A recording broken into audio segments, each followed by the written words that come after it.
Honorable Mwando, vous avez la parole. Merci, honorable président. Honorable président, honorables membres du bureau, honorables députés et chers collègues, l'honorable qui vient de passer ici est parmi les personnes qui bloquent le contrôle parlementaire en conférence de présidents. Honorable président, honorables membres du bureau, honorables députés et chers collègues, je prends la parole ce jour par motion d'information pour lancer un cri de détresse au nom de la population de Kalemi qui se trouve sinistrée après les inondations provoquées par les pluies diluviennes qui ont commencé le dimanche 4 mai pour se terminer hier, mardi 6 mai. Ces pluies ont provoqué la montée des eaux avec comme conséquence les débordements des rivières et du lac, entraînant des pertes en vies humaines, la destruction des habitations, les coupures de routes, les effondrements des établissements scolaires, des centres de santé et des déplacements massifs des populations à ce jour sans abri.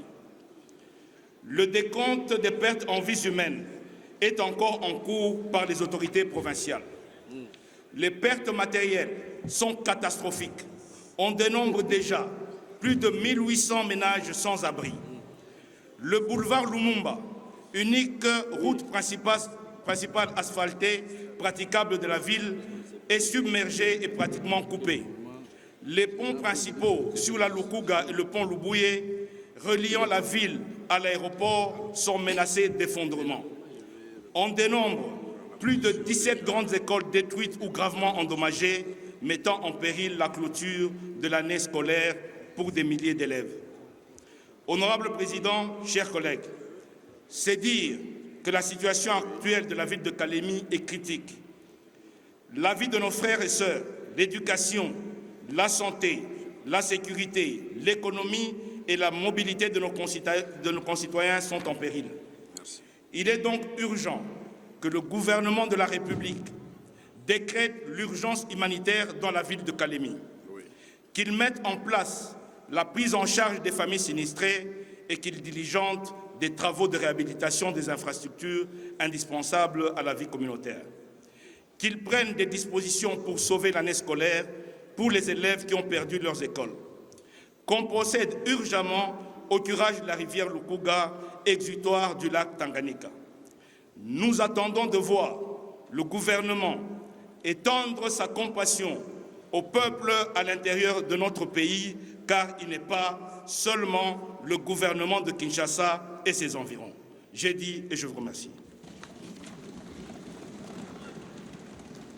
Merci, honorable Mondo. Nous pouvons avoir la copie de votre motion. Comme ça va nous permettre de relayer les recommandations que vous avez faites auprès du gouvernement.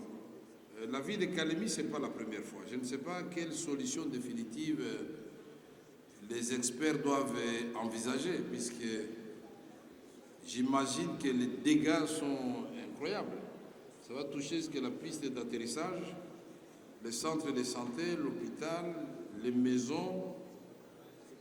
Chers collègues, veuillez transmettre toute notre compassion à la population de Kalemi et nous attendons donc votre motion pour que nous puissions évidemment transmettre toutes ces questions à caractère humanitaire, des solutions à caractère humanitaire que vous avez évoquées dans votre précité.